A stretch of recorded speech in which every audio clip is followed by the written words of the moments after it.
BalconyTV. Bem-vindos à varanda da BalconyTV Porto. Temos hoje connosco o Sandy Kilpatrick, que nos vai tocar o tema The Age of Anxiety.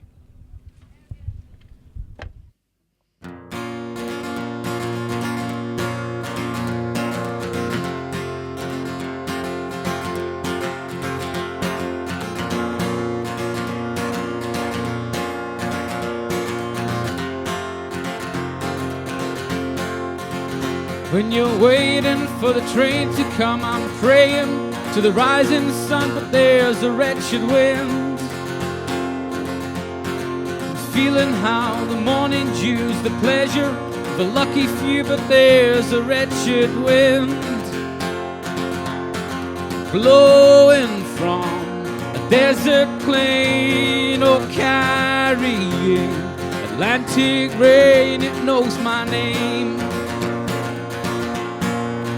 It knows my name.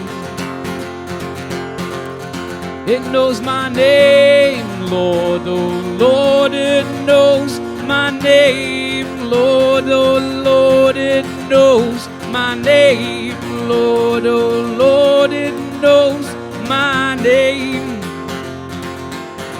Living in the age of anxiety, the age of anxiety, the age of anxiety.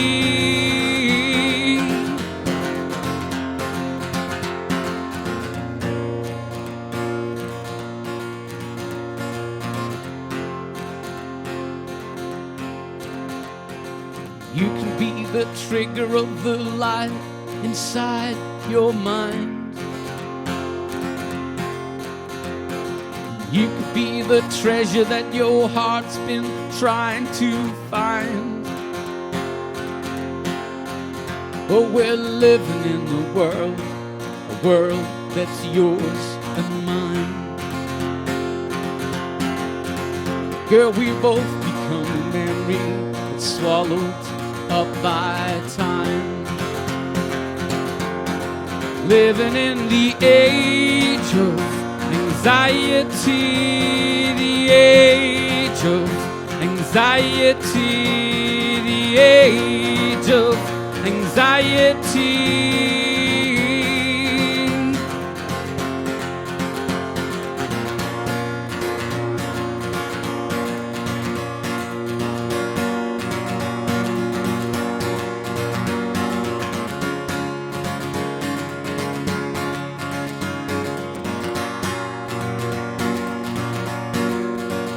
Heading up through the highlands, searching for the northern lights. Lord, we're feeling so damn good now, we're standing up to fight. Heading up through the highlands, searching for the northern lights.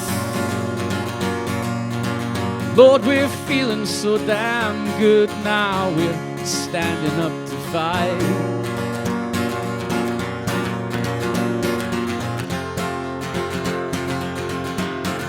Living in the age of anxiety, the age of anxiety, the age of anxiety.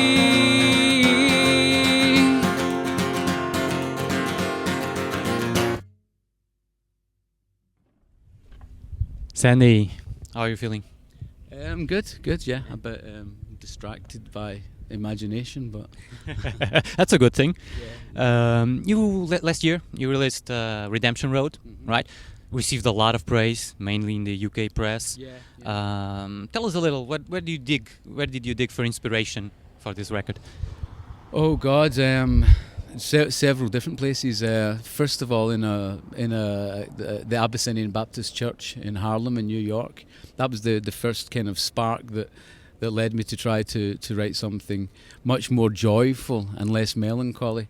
I tried to do that. I think it still is a bit melancholy actually, but maybe the next album will be, full of joy. And then I had an artistic residency in the Mosteiro de Tebães near Braga, where I started to focus on the songwriting and the concept connected with nature and about celebrating nature, celebrating life and family and love and feeling good about life, and then the different artistic inspirations that are quite consistent for me from music and from poetry. Specifically this time though, with I was reading the Persian mystic poet Rumi from the 13th century, and translated by an American called Coleman Barks into English, and he has a very, very deep, Rumi has a very, very deep connection to nature and spirituality and sexuality, so it's all aspects. Do you feel that connection to nature as well? Yeah, I think it's a place where I had a band in Manchester for several years, and I loved that, and I love big cities. It's funny that it was kind of started off in New York, which is maybe one of the biggest cities in the world now, but ended up being a kind of love letter to nature and the solitude and beauty of nature.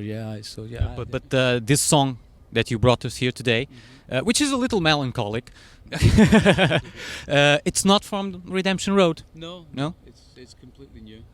You catch me in a very dynamic and creative phase, and I'm writing a lot. I've been playing a lot of shows, and so I thought I would just take the opportunity to share this.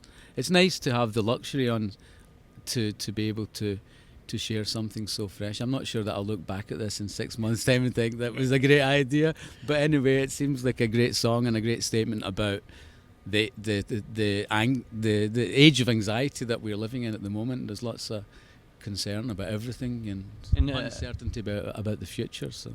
And you've been living in Portugal for a while now. Is it starting to seep into your compositions, into your writing? I'm starting to think about writing a fado, if that's what you mean. Yeah, well, they are kind of Scottish fados in a way. There's a melancholy element there. I think that yeah. I mean, it must. It's not conscious. I didn't consciously bring in Scotland or Manchester, or I lived in Birmingham also, and I've not consciously brought those elements in, but I think it's there. There's a lot of things I love about living here and things that drive me crazy. So yeah, I mean, my experience of the economic crisis has been here, although my family are experiencing it in Scotland. So you got the hardcore version of the economic crisis. Yeah, okay. Yeah. Come to me for the true story. That's what I say to my British friends. And in the meanwhile, where can people see your work online? Do you have a website? There's a website, sandyKilpatrick.com, and Facebook page, Bandcamp page. We have a new app that's been developed that hasn't really been launched publicly yet. It's a social app, it's the Sandy Kilpatrick social app. That's available through iTunes and on Android. There's working on some kind of development with BlackBerry on that as well. So, and YouTube. Where else? It's hard for people to miss you. Yeah, and it's a full-time job keeping everything on all the social platforms. I need a secretary if anybody wants to volunteer. Social networks secretary. Sandy, muito obrigado pela tua presença aqui. Obrigado. It was a pleasure. Sandy Kilpatrick, na varanda da BalconyTV Porto. BalconyTV.